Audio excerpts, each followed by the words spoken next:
So hi everybody, it's Dave here at Road to Freedom, and welcome back to our How to Run a Faster 5K series.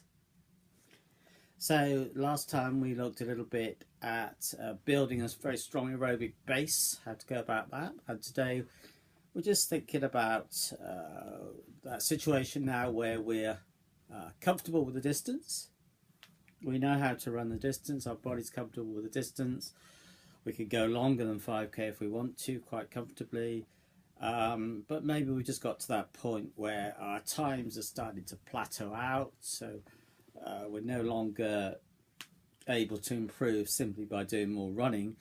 So at this point we probably want to start introducing some speed work of some kind.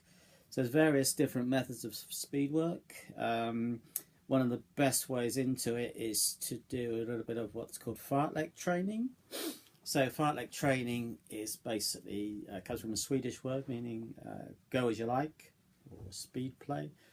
So it's very much a low stress kind of speed training, quite a good way into it.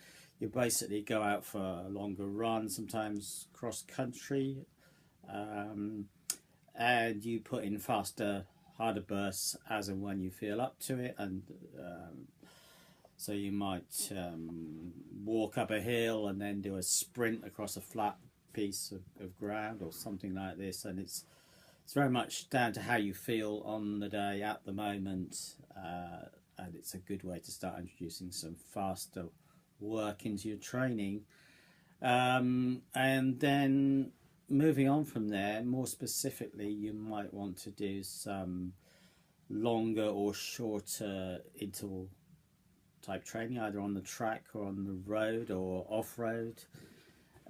So you probably want to do no more than one session a week to start with until your body adapts to this kind of training, because it's quite metabolically demanding and takes quite a lot of recovering from. And if you're racing on the weekend and then try to do more than one speed session per week initially, that's quite demanding on the body, quite increases the injury risk, and can lead to underperformance if you do too much of this kind of work. So personally I would do a mix perhaps of the longer intervals, which might be anything from say 800 meters to 1500 meters, and making sure that you get an adequate jog recovery in between each repetition. You probably want to do maybe no more than 3 intervals to start with, and then possibly building up to about 6 over time, but you wouldn't want to do many more beyond that, not at least for this distance.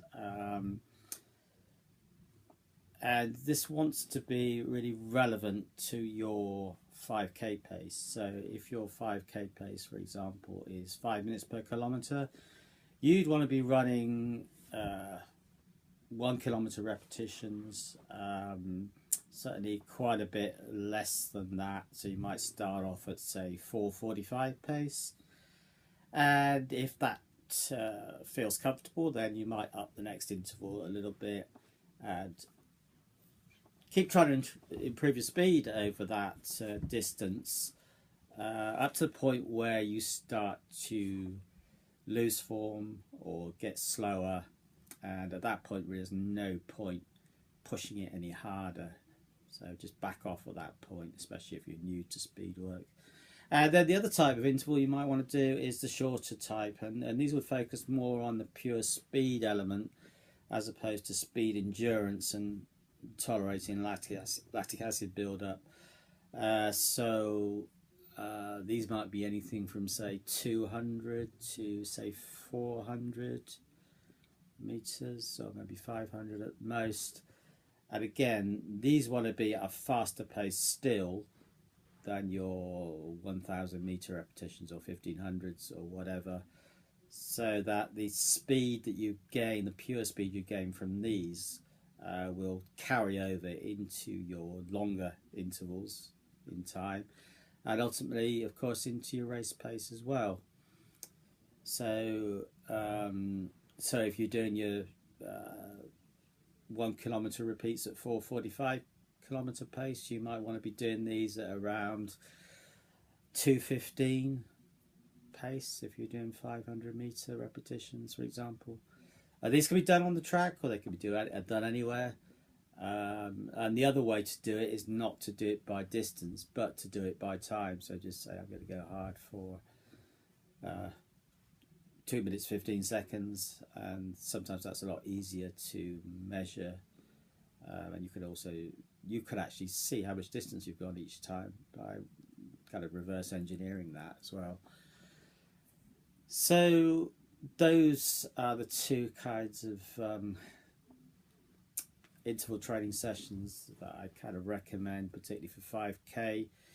And again, the shorter intervals, you can do a few more of those. So you might want to start with, say, 6 times 200 meters.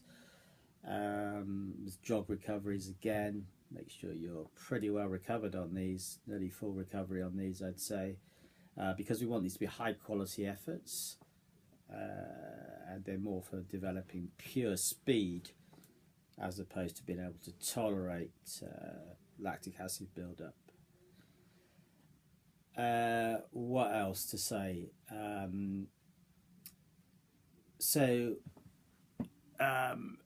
Let's check my notes to see what I haven't covered here.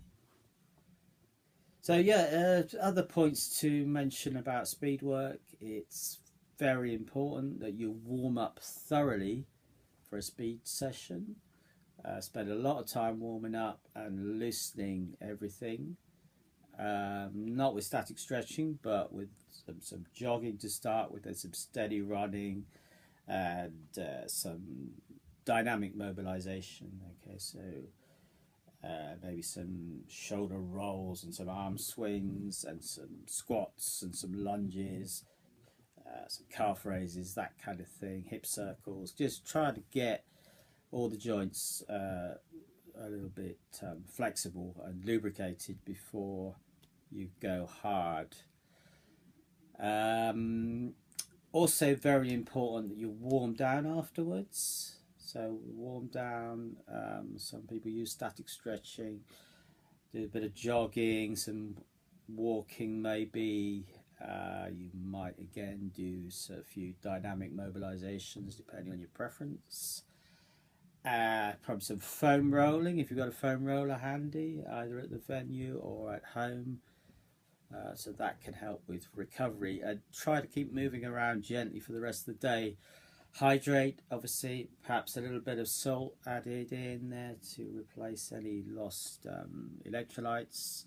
Sodium, pretty important for absorbing the fluids that we take in.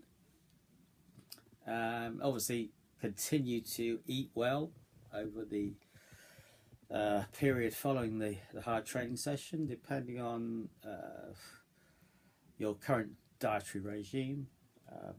Some people like to get carbohydrate and protein in fairly quickly afterwards. Other people who are fat adapted find that they can continue to burn fat by not eating immediately afterwards. So it just depends on your preferences and what you're used to in terms of recovering through nutrition.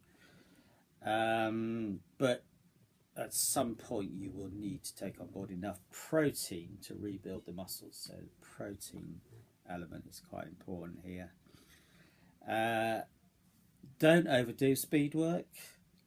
Increase the various variables slowly, one at a time. So don't